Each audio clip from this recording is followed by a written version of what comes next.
શું આ ગરીબડી ગાય જેવું ડાચું કરીને બેઠા છો? કઈ નહીં યાર, આ શેર માર્કેટ ડાઉન ગયું ને એમાં બેંક બેલેન્સ હાવ સાફ થઈ ગયું. તમને કેટલી વાર કીધું છે કે આ શેર બજાર ને બધું રેવા દો, આ શેર માર્કેટમાં મૂકો છો એના કરતા ઘરમાં મૂકો ને. તો ઘરમાં રાખું તો તું સાફ કરી નાખે છો. બહુ સારું, હવે આટલું બધું નુકસાન ગયું, હવે તો મોબાઈલ મૂકો. આખો દી મોબાઈલમાં શેર બજાર આખું ખરાબ થઈ જશે તમારી. તો હું શું કરું? આ મારી સામું જોવો તો અમારું મગજ ખરાબ થઈ જાય.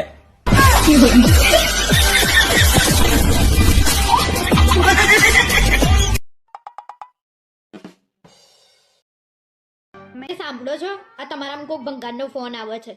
હા, એ ઉપાડી લે, તારા ભાઈનો જ ફોન છે, વાત કરી લે. શું કહે છે? હલો, બોલ ભાઈ, શું કામ હતું? અરે બેન, આ જીજાજી કેમ ફોન નહીં ઉપાડતા મારો? કાલનો ફોન કરું છું એમને. એક કામ કરજે, તું હવે 2-3 દિવસ પછી જ ફોન કરજે, કેમ કે હવે 2-3 દિવસ છે ને કોઈનો ફોન ઉપાડવા લાયક નહીં રહે. શું કહેતો હતો તારો ભાઈ? કાલનો મારા ફોન કરતો હતો. કેમ ફોન કરતો તો? કઈ કામ હતું? મને શું ખબર શું કામ હતું? મેં તો એના ફોન આવેલા હતા એ જોયા. તો એના ફોન આવેલા જોયા તો કરાય નહીં? અને પહેલા એમ કહો, આ ભંગાર એટલે શું? તમે કહેવા શું માંગો છો? અરે ભાઈ, હું તો કઈ કહેવા નહીં માંગતો. અને તારા ભાઈએ મારો નંબર કયા નામે સેવ કર્યો છે ને પૂછી લે એક વાર.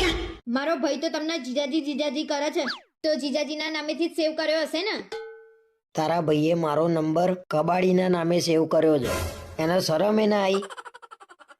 તો તમે એનો નંબર ભંગાર નામથી સેવ કર્યો છે, તો એ તમારો નંબર કબાડીથી જ સેવ કરશે ને?